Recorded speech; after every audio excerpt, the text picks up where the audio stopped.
used to believe that changing my life required really time-consuming habits, like working out at the gym for hours or dedicating entire days to working on a single project. But what about the small habits, the ones that take even less than 5 minutes? I'm excited to share with you 12 micro habits that each take less than 5 minutes that have not just saved me time, but actually completely changed my life. It is such a cozy day, honestly. A coffee would be amazing. Should I do it? First of all, if it takes less than 2 minutes, just do it now. It honestly takes you longer to write something on your to-do list that only takes 2 minutes. Things like texting someone back, putting some clothes to wash, replying to a really short email. If you think about it, writing that down on your to-do list and then looking at it, deciding to do it at a later point, it takes you so much longer. And I think we all like to procrastinate sometimes, but especially with those really short tasks, there's no point to do that. So why not just get it done? Prep your gym clothes the night before. This is something I started doing when I started going to the gym consistently, and this is definitely one of the best habits that has really helped me achieve that consistency. I always prep both my gym bag and my gym clothes the night before so that I know that when I wake up, all I have to do is put on my gym clothes and then I'm ready to go to the gym. There are just less decisions, less friction standing between me waking up and me going to the gym. Especially when it comes to working out, we tend to make so many excuses. And having your gym fit ready and your gym bag already packed just gets rid of some of those excuses. Doing this also helps you look forward to your gym session. I know that when I pick out my outfit at night, I always look forward to wearing that thing in the morning. But you know what they say, look good, feel good. If you wear something you enjoy wearing, you're just gonna show up more confidently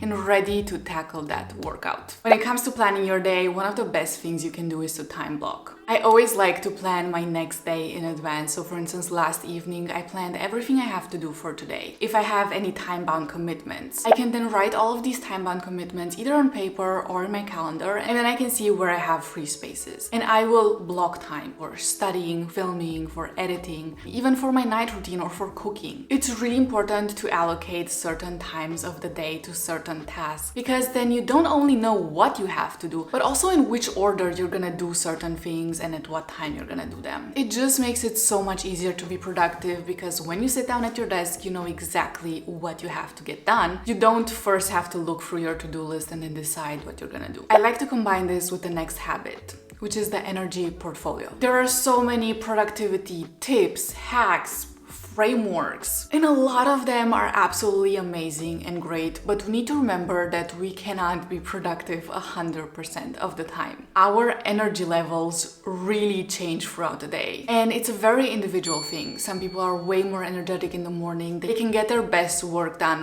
right in the morning, whereas other people are productive in the evening. Also, some people have really strong midday slumps where they just cannot be as productive. That's why it's so important to plan your day, keeping in mind when you are your most energetic and when you are not. I love mornings. I am so productive in the morning, but usually at 2 p.m., 3 p.m., after I've had lunch, I get really tired. And I know that at that moment, I just cannot get my best work done. So that's why I always plan my most important, most intellectually challenging tasks in the morning. Things like working on my thesis, studying for a difficult subject. Sometimes editing if it's something where I really need to focus. And then for my lunchtime slump, I usually do those things that don't take as much energy, that I don't need to be 100% focused for. Things like replying to emails, some easy editing, mostly things that I could also do laying on the couch. Just keep in mind, you always know best how you function when you are your most energetic and when you're not so productive. Now, this is something that a lot of people who create content probably have heard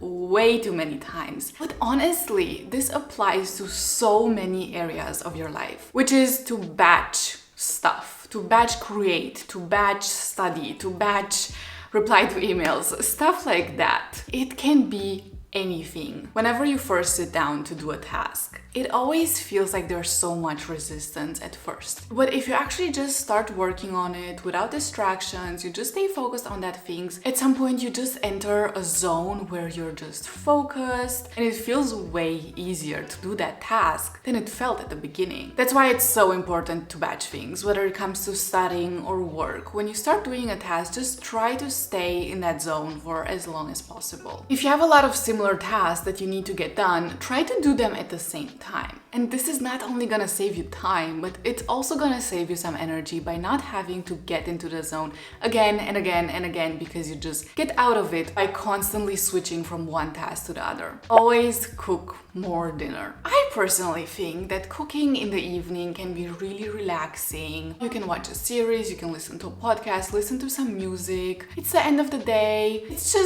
It can be a really recreational task. However, lunch, not so much. I find cooking lunch so stressful because usually you have 10 different people who want 10 different things from you. You have 20 more tasks on your to-do list. There are meetings, there are appointments, there are places you need to be. You might not even be at home. It's not peaceful, it's not relaxing. So cook more dinner, use it the next day as lunch. Why did I not think about this earlier? It is so easy, but it saves you so much time because the next day at lunch, you don't have to think, what do I eat? Oh, I have to go out and buy something. Oh, I have to go there to pick up my food. You just have it because it's already cooked with minimal effort. Have one daily most important task. Especially if you're the type of person who just wants to do it all, who has a lot of different commitments, a lot of different things to do in a day. It is so easy to completely overfill your to-do list and then to feel bad if you didn't get one thing from your to-do list done. That's just how I feel a lot of the times, and you just cannot do everything every single day. That's why it's so important to always define the one thing that is really important to do that day. This should be probably your biggest, your most important thing, maybe your most time-intensive, time-consuming thing. Defining this one most important task of the day really helps you set your priorities straight and focus on the things that truly matter. Just think about how much you can accomplish and how productive you can be if you get your one most important task done every single day. And that just compounds over weeks and months. Put back things after you use them, and also have a place for everything. This is something someone should remind me of like every single day. But yeah, don't throw your clothes on the bed, just put them wherever they need to go. Don't put random stuff on random surfaces. Place them in the places they actually need to go. Also, if you have a place for everything and you actually put back the stuff in that certain place, you will always know where to find it. You'll never have to look for your charger or your keys or your wallet and just run frantically through the house when you're already late for something and you're just super stressed. If you feel inspired, do it now. I cannot count how many times I just had a good idea, but I would never write it down or act on it because I was maybe sitting in front of the TV and I was too comfortable, or I was doing something else. But if you have a good idea that you want to remember, you need to remember, or you just get a burst of inspiration, just act on it in that moment. Do it then. Write it down. Research.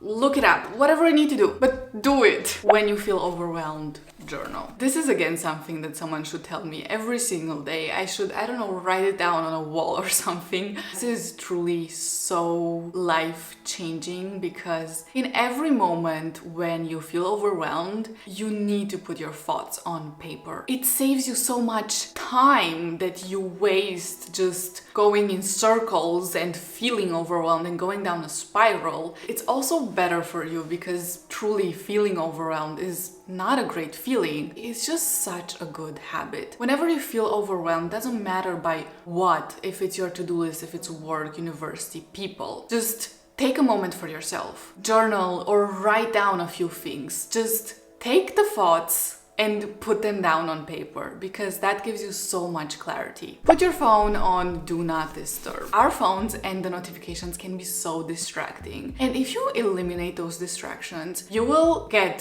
so much more stuff done and you will just be in a way better state of mind because you're not constantly looking at what other people are doing and what's going on and what's that. Use all of the modes on your phone. You have focus mode, you have gym mode. I don't know, there's so many things you can have. If you have an iPhone, you can create a work mode, a study mode, and you can really select what you want to allow during those times. So for instance, you can select if you want certain calls from certain people to come through while your phone is on that mode, so then you don't have to worry about missing something important. But all of the other notifications will be blocked. It's just such a great feature that everyone should use. If you don't have that feature, put your phone on Do Not Disturb, put your phone on airplane mode. Just use any of those things and features that a lot of phones have. The last thing is a habit that I've had for a while, and now I'm trying to make it even more challenging, difficult, make it better actually, which is to not use your phone in the morning. When I started doing this, I started out with 30 minutes. I think 30 minutes is so doable. You know, just brush your teeth, get ready, do all of that without looking at your phone, especially not going on social media. I oftentimes would just automatically go on my phone without even wanting to be on my phone. It's just like, I would wake up and I would go on my phone for no reason. But once I was aware that I shouldn't do that, it was so easy to just stay off my phone for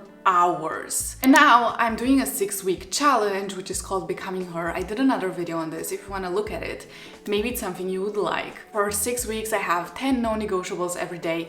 And in that, I included 2 hours of no phone in the morning. And it's been going amazing. It is honestly one of the best habits, minimum effort, because you're literally not doing something instead of doing something and wasting a lot of time and energy. And it has amazing... Oh, I actually need to go. And it just has an amazing impact on your everyday life. So try it. Okay, I actually need to leave. I really hope you enjoyed these tiny habits. Let me know if there's anything I missed, any of your favorite habits. Let's talk about it in the comments. Thank you so much for watching. If you want to see more similar videos, subscribe to my channel. If you're not subscribed, why? And I will see you in my next video. Bye bye.